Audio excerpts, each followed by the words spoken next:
Zdravo drugari, dobrodošli na moj kanal Hardcore uradi sam. Danas ćemo pričati o kupovini placa, to jest šta sve treba da gledate prilikom potražnje placa, tražnje, sastajanje sa vlasnicima kako ne biste bili prevareni za vlasništvo, cenu, kaparu ili jednostavno oduzimanje vašeg vremena. Znači, tako da ostanite sa mnom i zapratite moj kanal. Prva stvar koju trebate da gledate prilikom potražnje placa i pričanja sa vlasnicima je da u startu saznate da li se na tom placu vodi ostavinska rasprava, da li je vlasnik umro, a u stvari samo sin prodaje, da li su svi vlasnici tu. Znači, ako je jedan vlasnik, ako više vlasnika, nema problema. Međutim, svi vlasnici treba da se slažu oko prodaje i svi vlasnici treba da budu tu prilikom prodaje stana kod notara. Jer ako se jedan ne pojavi ili jedan neće, to je u startu problema, a vi ste verovatno dali kaparu. Takođe, postoje i dosta prevaranata, jer sam ja, jedan čovek je za 5 ari u Ovči, on je u stvari imao samo neki ugovor o produživanju njegovog oca, a njegov otac je umro pre, 15 godina, a taj što je njemu dao na korišćenje ima neki papir, onako, sa nekim velikim pečatom, na tom pečatu piše smrt fašizmu, sloboda narodu, neki stari papir, Znači, nikakvo vlasništvo tu nema nikad, to samo ima neki papir, kao na produživanje. Njemu sam rekao, ajde, čujemo se. U svakom slučaju, znači, znači, prvi kriterijum koji treba da gledate je da vlasnik bude 1/1 ili da su svi vlasnici tu i da vi pričate sa vlasnicima. To jest, kada se budete sastali, znači, jednostavno uvijek možete da tražite od tog vlasnika placa, izvinite, da li može neki dokument, čisto da vidim da li pričam ja sa lupam Perom Perićem, da li ste to vi, Pero Perić, taj što piše u katastru, pošto vi možete da vidite svaki plac, možete da vidite u katastru i možete vidjeti u GeoSrbiji, i tu dosta možete informacija da izvučete iz ta dva sajta, ali ne piše da li je čovjek živ uopšte na tom sajtu. Tako da te stvari morate da gledate kako ne biste bili uopšte prevareni za tako neke stvari. Sad, sledeća stvar koju treba da obratite pažnju je da li na tim placevima uopšte možete da gradite. Znači, ja sam konkretno suzio moj odabir na 3 placa, i na sva 3 placa sam otišao u opštinu i izvadio sam informaciju o lokaciji.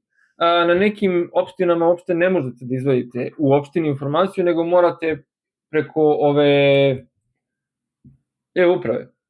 Otvorite, to svi sad imaju, znači e-uprava, ne znam, i tu vidite negde, nađite se, snađite se, uglavnom preko e-uprave možete da izvadite informaciju o lokaciji koja će vam stići na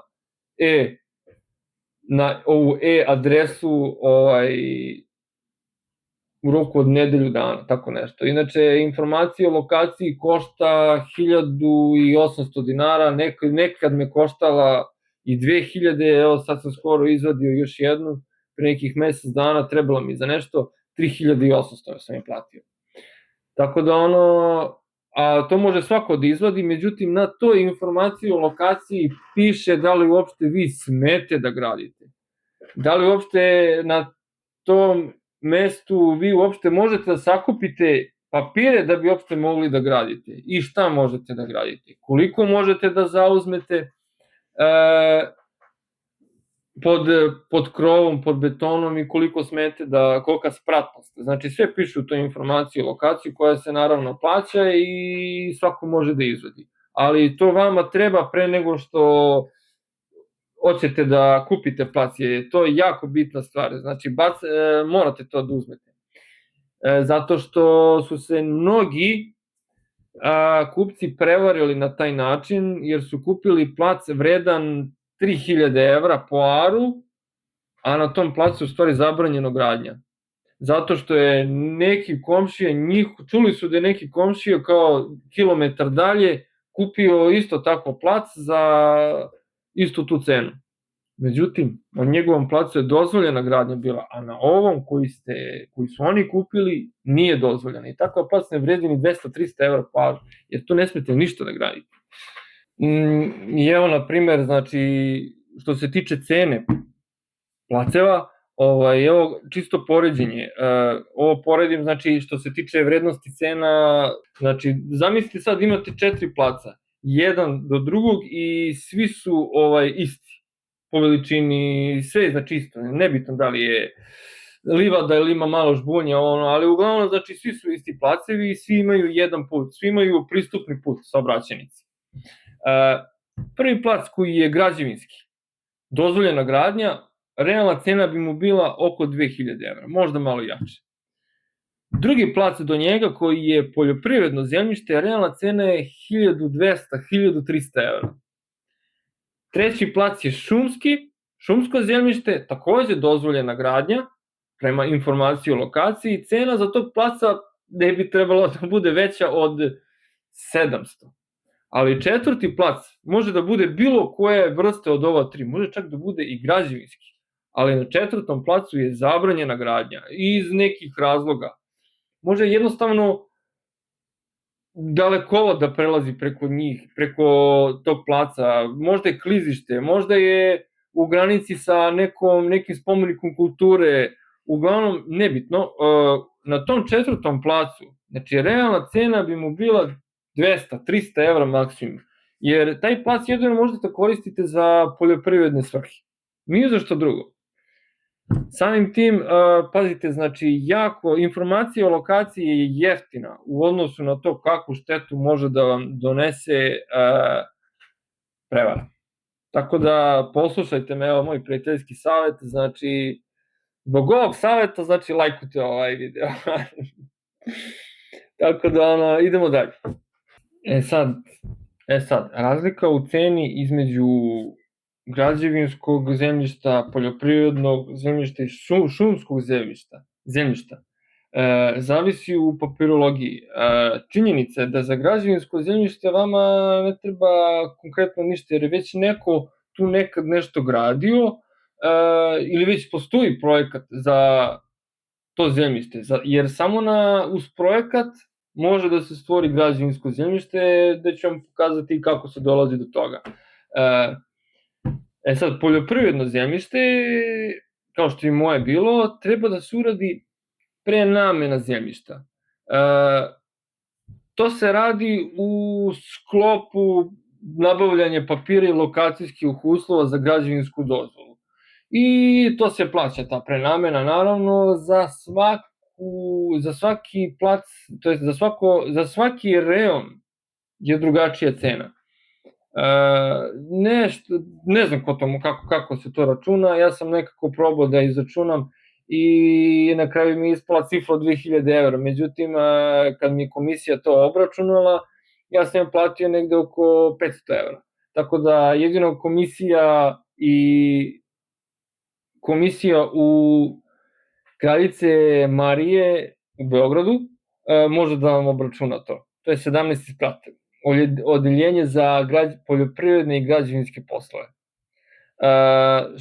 Što se tiče šumskog zemljišta, tu je situacija malo komplikovanija, jer šumsko zemljište je pod vlasništvom države, koliko sam razumeo, i treba šumar da vam dođe na plac, razumijete me da nebitno, vaš plac može da bude i čista livada, ali ako je u papirima šumsko zemljište, vi znači morate da platite državi Srbiji, to jest šumama Srbije, morate da platite nadoknadu zato što vi od njih otkupljujete na neki način zemljište koje je pod šumom, a livada je.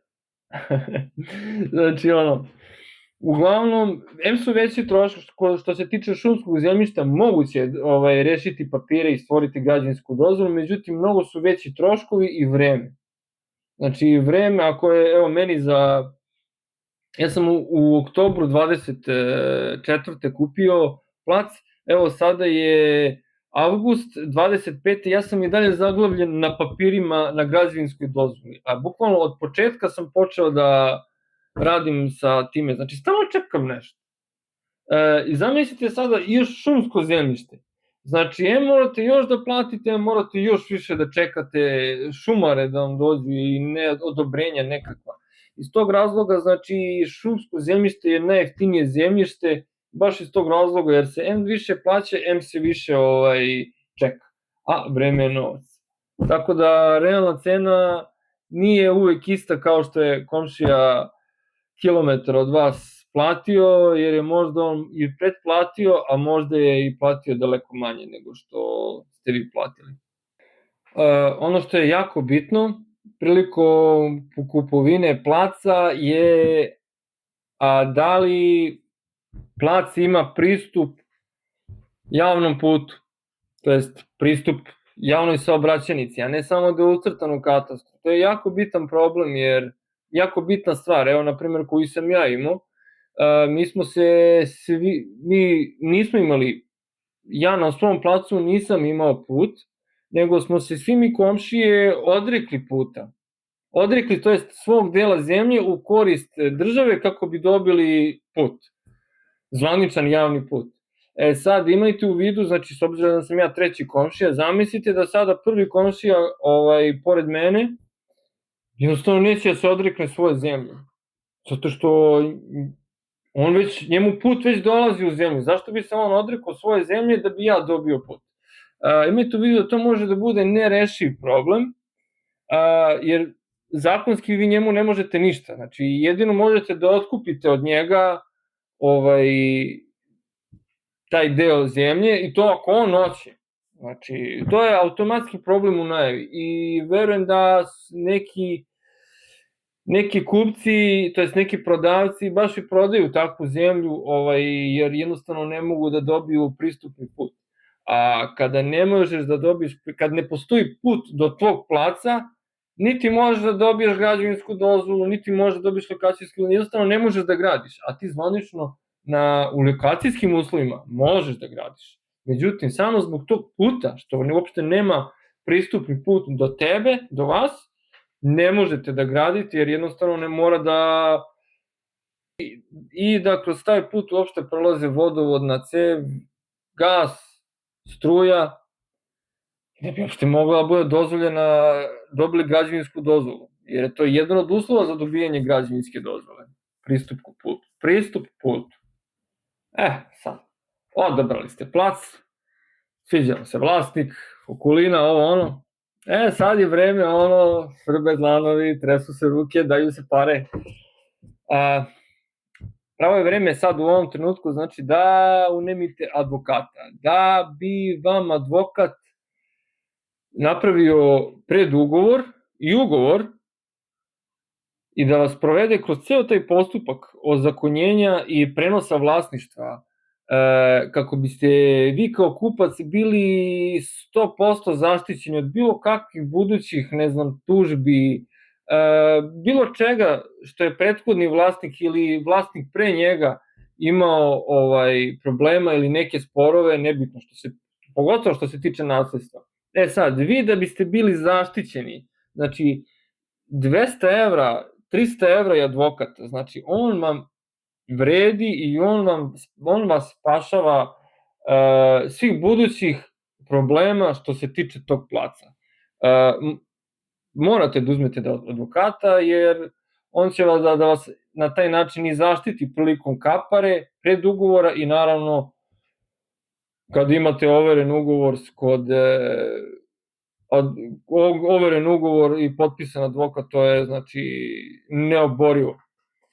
I advokat vam rešava sve to, znači vi nemate ništa s tim bukvalno. Mislim, plaćeni za to, realno.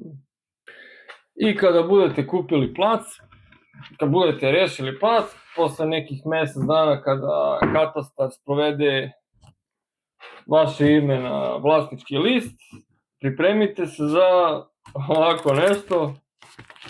Znači, evo, ovo je debljina papira koji će vam trebati za dobijanje građevinske dozvole. Tako da ostanite sa mnom u sledećoj epizodi. Ja ću da podelim sa vama ovaj pakao. Vidimo se, lajkujte, komentarišite da li sam nešto preskočio i ako imate neka vaša iskustva prilikom kupovina placa. Vidimo se.